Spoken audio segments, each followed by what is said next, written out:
I have a low tolerance for what I call trivial, inconsequential small talk. And I can talk about a wide range of subjects, but the key thing is, when I talk about anything, I like for it to be a subject that I'm genuinely interested in, and I feel like the party with which I'm conversing with is genuinely interested. But what I found, particularly when it comes to male-female interactions, a lot of guys will approach women and they'll say that, you know, well, how often do you come here? Did you see that Cubs game? That's not really what's on.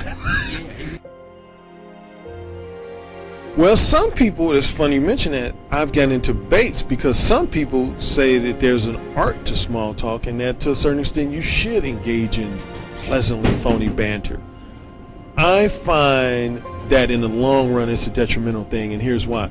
A lot of times when men approach women and they engage in the small talk, for the short run they might be fine with it, but let's say a man approaches a woman, engages in 45 minutes of this trivial, inconsequential small talk, and at the end of the conversation the woman says, you know, when he finally does say, hey, let's go out to dinner this Friday or whatever, she says, oh, you're a great guy, but you know, I'm getting back with my ex-boyfriend this week. What the guy says is, oh man, I just wasted 45 minutes talking to her for nothing. Yeah. I've seen that situation happen dozens of times. Now, new students should be informed that our job here is to keep you on the straight and narrow. To remind you that the purpose of a date is to get laid. It's not to eat at a new restaurant. It's not to go to the newest movie. It's not to spend $300 on concert tickets. The purpose of this course is to teach you how to get laid. And that's the purpose of a date, to get laid. You have time to call her up right now and tell her you're canceling. Because if you have any doubt that your motivation to see somebody is to get laid, then this is not a date. You're her gay friend. Please stop. What you heard in that film clip there is exactly what I'm talking about. You don't want to be anybody's friend. Stop trying to befriend women. Stop listening. Stop being the gay friend. Stop. No painting her house, no helping her move, no going out with her friends and buying drinks and dinner for all of them. Stop being a wimp. Stop being a pussy. You want to get her to a place where there is alcohol. You want her to drink alcohol. You don't even have to drink it yourself. And then you want to get her back to your place as quickly as possible. Back to her place if that's the option. I hope it is. But if she lives with her parents, whatever, you want to get her back to your place, your car, whatever you have to do, get her there, bang her and clang her, pump her or dump her. You know, hit her and quit her. That is what you want to do. You absolutely do not want to be spending money or wasting time on broads who don't give you what you came for.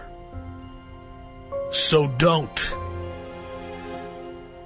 Don't be making plans for the prom, boys. I'm telling you right now. The prom now. I bet a lot of people are making their plans for the prom because we're getting into springtime here.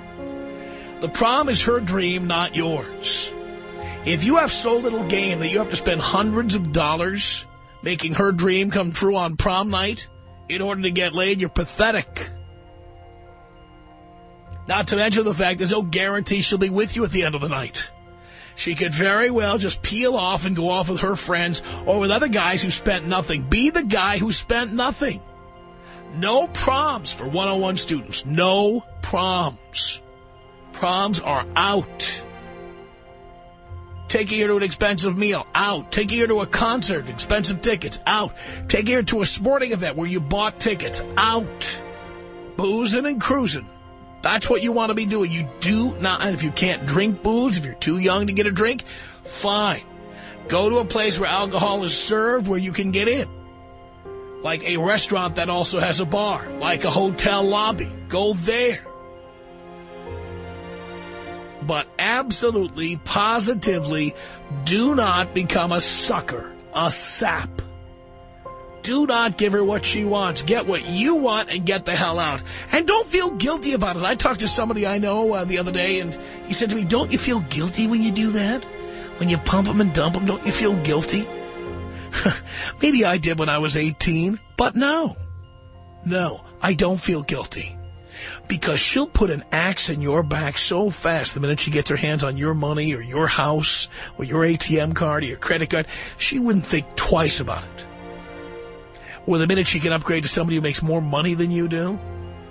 No, I don't feel guilty about it. I get what I can get and I get out. And that's what you ought to be doing. Leykis 101 students believe in the 3 strikes you're outlaw. She has 3 opportunities to give you what you want, which is sexual intercourse. I'm just going to say it in the most clinical term here because, you know, I don't want to beat around the bush about this. It's sexual intercourse. It's not little sexual favors that fall short of sexual intercourse. It is actual pumping and dumping. That's what you're going to be doing. If there isn't any humping going on, you're out. Out. 3 dates and out. We don't spend more than $40 on a date. We don't date single mothers. We don't tolerate cell phone calls or text messaging on a date. The minute she does that, we get up, we say, "Excuse me, I'm just going to the men's room for a second." Then we go to the valet, get our cars, and get the hell out of there. A quadrant of what I described as 4 modes of verbal communication that I feel that men tend to operate in. I'll say mode 1 for last. I'll start off with mode 2. Mode 2 is conversational behavior that I would say is representative of your typical Mr. Nice Guy type, Mr. Perfect Gentleman.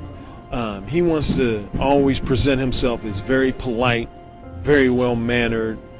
He wants to avoid saying anything that can be perceived as too provocative, too forward, controversial. You know, he's the guy that when he leaves a woman's presence, he wants that woman to tell her girlfriends, "Oh, he was such a great guy. He's such a nice guy. He's a sweetheart." You know, he doesn't want his reputation compromised in any type of manner. And that, in the short run, that can be a good thing, but it has its detriments, as I talk about in the book. I can talk about that a little later. Mode 3, that's your classic guy who, say, meets a woman. He knows he's interested in dating her and have some type of romantic interaction with her.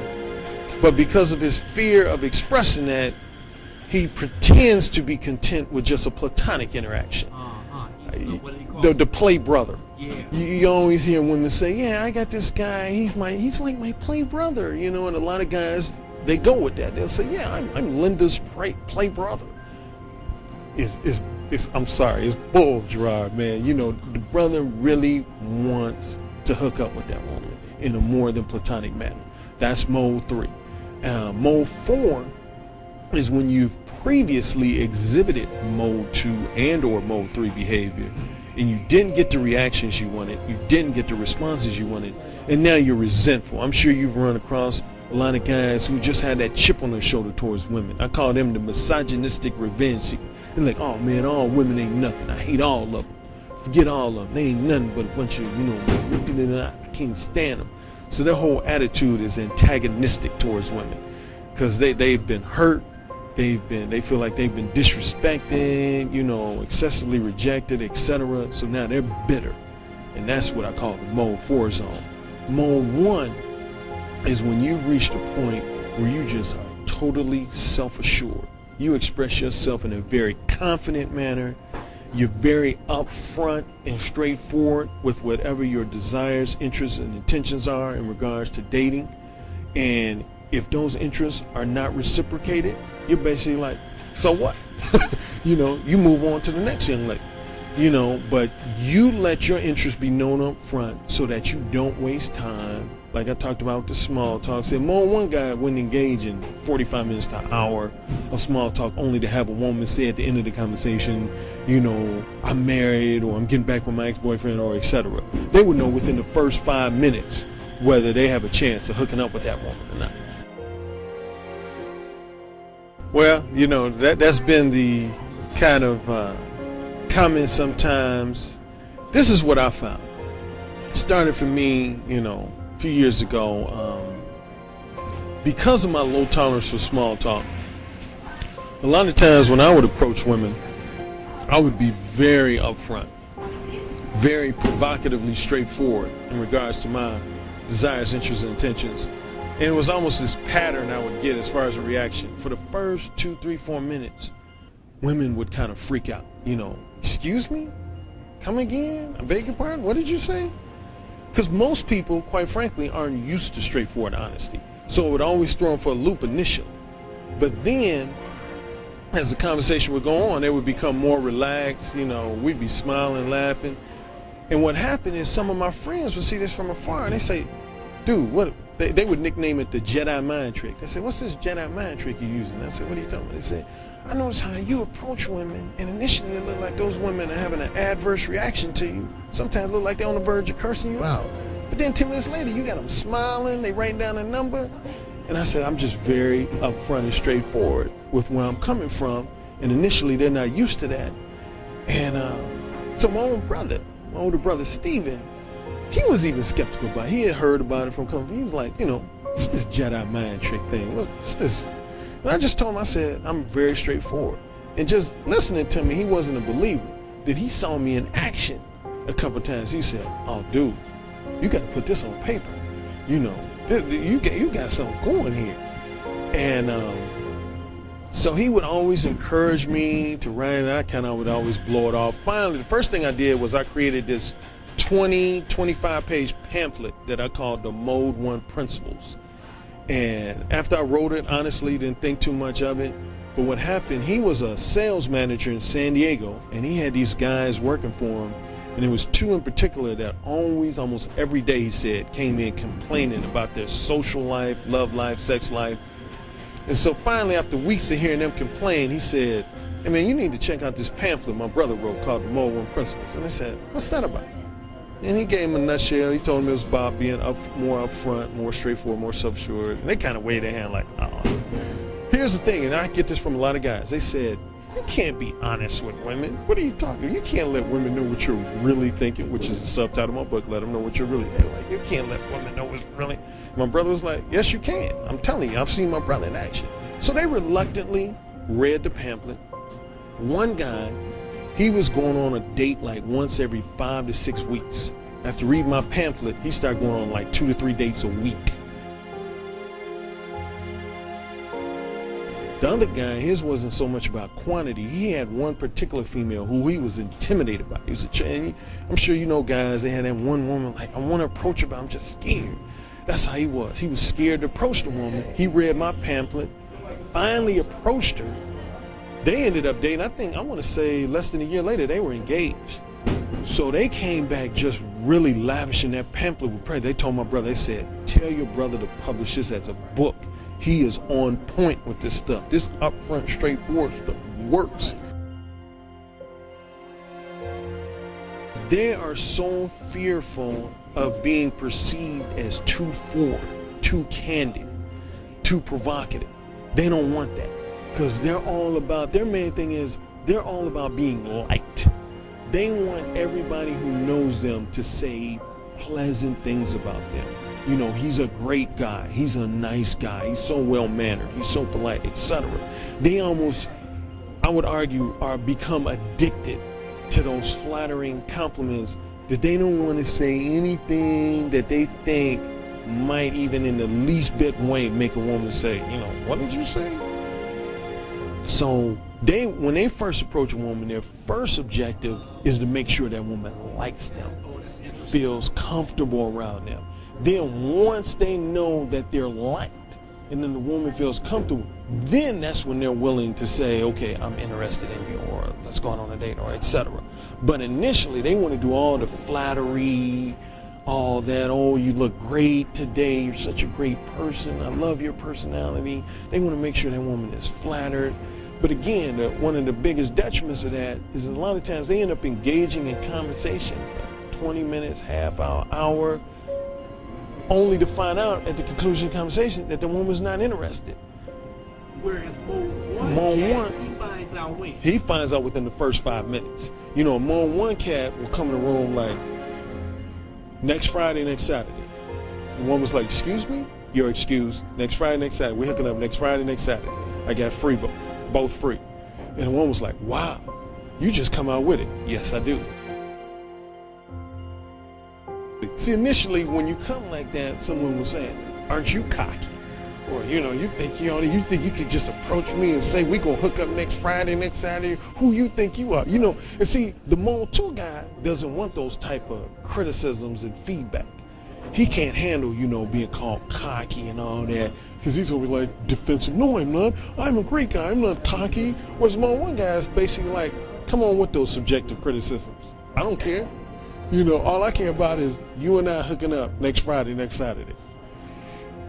So he'll let a woman get all that out, all the you're so cocky, you're so forward, blah, blah, blah, blah, blah.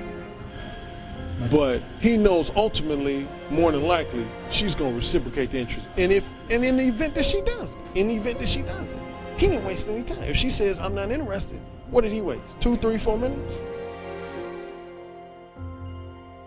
In my matrix, I kind of divide each of the 4 modes of behavior. I describe them in 2 perspectives. One is strong versus weak behavior, and one is effective versus ineffective behavior. What I generally define as strong behavior is behavior that cannot be easily influenced by others. Meaning that, say you, Gerard, if you're not into drugs, and say I was heavily into using cocaine and marijuana, if I'm able to influence you to use those drugs just by you hanging around me, then to me that would mean your behavior is weak. I can influence you to go rob a bank or whatever. You just can be easily influenced. Or as I was talking about subjective criticisms, you could be easily affected if I called you, a jerk or whatever. Whereas a strong person, he knows who he is. He knows he's not into drugs, so he can maybe be socialized around people who using drugs, but that ain't going to influence his behavior. So tell me about Mode 3 then. But Mode 3, I divide those actually into 2 subcategories. If you read the book, there's what I call the Mode 3 timid and the Mode 3 target.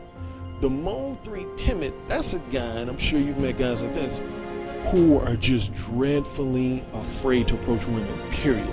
They'll go to a social event, nightclub, bar, restaurant, see an attractive woman, and say at 8 o'clock, they'll say, ooh, that woman's attractive. Fast forward to 9:30, they still sitting in the same spot saying, wow, that woman was attractive. And you're like, why don't you approach her? Oh no, she probably already got a boyfriend. Oh no, she probably reject me anyway. Wallflower, and that's a large demographic that I'm targeting with my book. And I've already helped a lot of guys in that category. Like I had a guy from London, of all places, write me and say he was that classic Mode 3 timid. He would go to different bars, restaurants, look at attractive women, never approach them. Then he read my book. Now he starts approaching them. And he's gotten his share of rejection, but he said it doesn't bother him because now he's Mode 1. But yeah, that's the Mode 3 timid.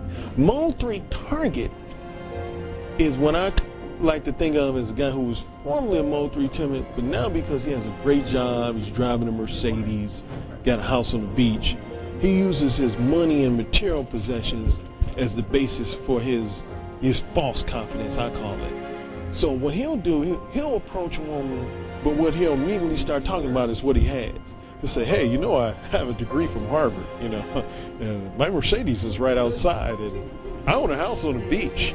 And 90% of his conversation will center around that, Yes, I invest in a lot of stocks and bonds. I'm going to be what? Because he thinks that's going to impress the woman. But then he's still reluctant to tell that woman he's interested. Even if the woman asks him, are you interested? He'll say, no, I'm just looking for a good friend. If there's one chapter I get the most feedback from women, is chapter 6. And that's when I introduce the terms of what I refer to as the wholesome pretender and the erotic hypocrite. A wholesome pretender, that's the woman who knows, honestly, that she kind of has her wild side, her kinky side, or if at minimum, she will occasionally indulge in casual sex. But publicly, she will give off the impression that she's Little Miss Innocent, Little Miss Wholesome, that she will only have sex within the context of a serious committed relationship. So if you were a guy who say was Mode 1 with her, and say your only interest was casual sex, and you approach her, initially she's going to give you that adverse reaction, like, oh my God, what did you say? I don't believe you, talking about having casual sex with me. But honestly, really, that's just a test to see if you really got the backbone to stick by what you say. So the worst mistake you can make with a wholesome pretender, if you immediately were to apologize, like, oh, did I make you feel uncomfortable? See, they're going to eat you alive. But if you come at them with, yeah, I said it, and they'll keep testing you, then they'll relax in the conversation. EH is a variation of the wholesome pretender, only she's more manipulative than a wholesome pretender, more materialistic. EH is a type of woman that would actually date, and I would say in some cases marry, a guy that she's really not attracted to. Going back to that Mode 3 target type guy, because honestly, I've met women like this. Particularly when I lived in Los Angeles, I used to work for some of the movie studios. I worked with some women who were just gorgeous. And I would notice that they were married to guys or dating guys that had the trappings, you know, the Porsche, the Ivy League degree. But I could tell just from talking to them that they weren't really interested in the guy. Matter of fact, a couple of them, they would have other guys coming to visit them that were more raw, you know, maybe tattoo, earring on a motorcycle, but they didn't have the trappings. So I would ask them, I say, why are you dating or why are you married to this guy, but on the side? They said, oh, because he got the great job. He got the financial stability that I want. Oh, man, they gonna get manipulated for days. Exactly. When you exhibit Mode 1 behavior, one of the things I found, it makes you much more capable of identifying an EH very quickly. You'll know within your first conversation if a woman is an EH. I had a presentation for a singles organization in Chicago, and I can tell certain things I said really enlightened the crowd who was listening. And I would say probably one of the top 3 things I said that really had people, you know, rubbing their chin and shaking their heads like, is I made the point that I found through my experience and observation that the only way you can really be manipulated is if deep down you're trying to manipulate someone yourself. In other words, when you're upfront and straightforward with your interests, then it is next to impossible for a person to manipulate. Let me give you a couple examples. Let's say I wanted to borrow $1,000 from you, and I just come out and say, Gerard, I want to borrow $1,000. You're in a position where you either can say yes or no. Now let's say I wanted to borrow $1,000 from you. This would be kind of what a Mode 2 guy would do. Instead of coming out straightforward and saying that, I say, hey Gerard, you want me to wash your car for you? You're like, oh sure, go ahead. Hey, I know you're busy. You want me to do some groceries for you? You say, hey, okay, go ahead. You thinking, hey, this guy's being great. So I'm trying to do these favors to butter you up. Then after I do, say, 5 favors for you, I say, hey, by the way, can I borrow $1,000? You're like, oh, hell no. See, now I'm bitter. I'm like, man, I washed this car. I did the groceries. But did you ask me to? No, I was trying to manipulate you. Number one, as I've just mentioned, you cannot be manipulated by women. You're not being manipulative. You don't waste time. And a woman knows clearly what your interests are. There's no vagueness. There's no ambiguity. You know, she's, you know, because sometimes a man will interact with a woman, she's like, is he interested? Not in? Like a lot of times, guys will assume because they ask a woman, say, out to lunch or dinner, that automatically means that that woman knows he's interested. But I've heard a lot of women say, oh, I thought he was just being nice. You know, a woman with a boyfriend will accept a lunch date because she think the guy just being nice. Asking a woman to lunch is not the same thing as saying I'm interested in dating you. And what I'm saying is, if you are interested in dating someone, you need to just straightforwardly say, hey, my name's Ralph. I'm interested in dating you. How can that happen? Alan Roger Currie, the book is entitled Mode 1, Let the Women Know What You're Really Thinking. It's available on Amazon.com, Borders.com, BarnesandNobles.com, and other online sites. Mode 1, let the women know what you're really thinking.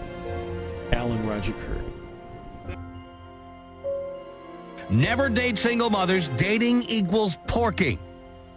Reason? Too much of a risk. She already made one mistake, and some guy is paying out of his a-hole for the next 18 years of his life. Probably paying vagina-money, also known as alimony, and or child support. Also, the kid will always be number one in the relationship. You will always take the back seat. Even though single mothers may seem easy, you don't want to deal with this baggage if all you want to do is bang. There are plenty of chicks out there without children, including in Seattle, believe it or not. So far, so good. We are reviewing some of the rules of Leykis 101 with a fact written by Steve, one of our listeners from Lake Orion, Michigan, okay? Rule number 2, never spend more than $40 on a date. If possible, let her pay for everything. Reason? There is no reason why you should feel obligated to pay for anything. However, there is nothing wrong with splitting things 50-50. If you can get away without paying a dime, great. More tail for less money, bottom line. This man has been studying. Rule number 3, if she doesn't bang you by the 3rd date, dump that bitch. Reason? Chances are she has no intention of ever screwing you.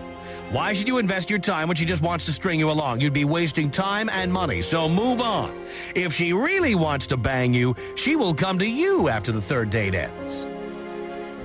You're damn straight. Rule number 4, no spooning or staying over. By the way, I might add to the spooning, no cuddling, no hugging. Just to get that straight. He says, reason, get in and get out, no pun intended. Somehow I think the pun was intended. Rule number 5, never get involved with a coworker unless you don't mind losing your job over it. Reason, in today's world, a man can be burned with sexual harassment very easily. Limit your conversation with female coworkers to the following. A, hello. B, how are you? That's optional. C, goodbye. He has been here attending class. This man's been here. I think he's been attending every week. Rule number 6, women like men who are a-holes. Reason? If a woman sees that you're a pussy, she will walk all over you. If they think that you're a busy guy and hard to get, the more they will want in your pants. Rule number 7, the looks self-esteem ratio. The number on the top of the ratio is a 1 to 10 rating of her looks. You want this number to be as high as possible. The number on the bottom of the ratio is her self-esteem. You want this to be as low as possible. He actually goes through some of the potential fractions here that would work. A 9 over a 4 is a nice catch. A 5 to a 10 ratio would translate into TMW, or too much work. Yes. Also, if the self-esteem digit is too low, it could lead to problems such as a lick it around the edge type of chick. Number 8, never buy a chick flowers, candy, teddy bears, etc. Reason? It is a waste of money. Buying a chick gifts with the intent of getting in her panties is usually a waste. There is no guarantee you'll get some just because you bought her gifts. Doing so would break rule number 2 easily. Rule number 9, men and women can't be friends. Reason? For a woman, a guy friend is just a guy waiting for a chance to get in her pants. They are thinking about it all the time. These are usually the same guys who will wait for any sort of breakdown between you and the chick. Then they will swoop in. If you plan on having an actual relationship with a certain chick, do not allow guy friends. By the way, never be a guy friend. Never. Okay? Rule number 10, women like to keep guys on the back burner. Reason? Most like to keep their options open, always having someone available on the side. Don't let this be you. You will find it very hard to get out of it. This is Steve. Steve's been taking notes in the classroom here, and he's reviewing the rules of Leykis 101. He's written a FAQ, F-A-Q, FAQ. The kind of thing you see posted on the internet all the time. Rule number 11, chicks with nice racks will usually tell you about it. Reason? If you ask a chick, do you have a nice rack, and she gets offended, it usually means she is a member of SAG.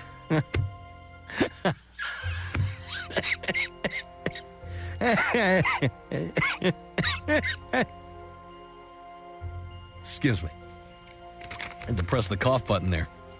Women with nice racks usually have no problem with talking about it, sometimes in great detail. Boing. Rule number 12. Catholic school equals crack in the ass. Reason? If you're dating, a.k.a. porking, a chick that went to Catholic school, she probably likes a nice crack in the ass once in a while, maybe more often. Give her what she wants. Rule number 13. Men don't like to dance. Reason? Men will get dance to get laid. Men will dance to get laid. Women dance to get men and attention. If you're an exception, you're probably gay or Latino.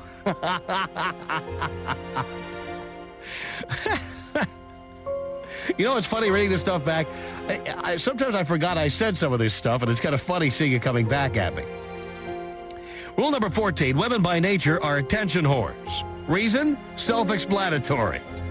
Rule number 15, chicks like to travel in packs. Reason?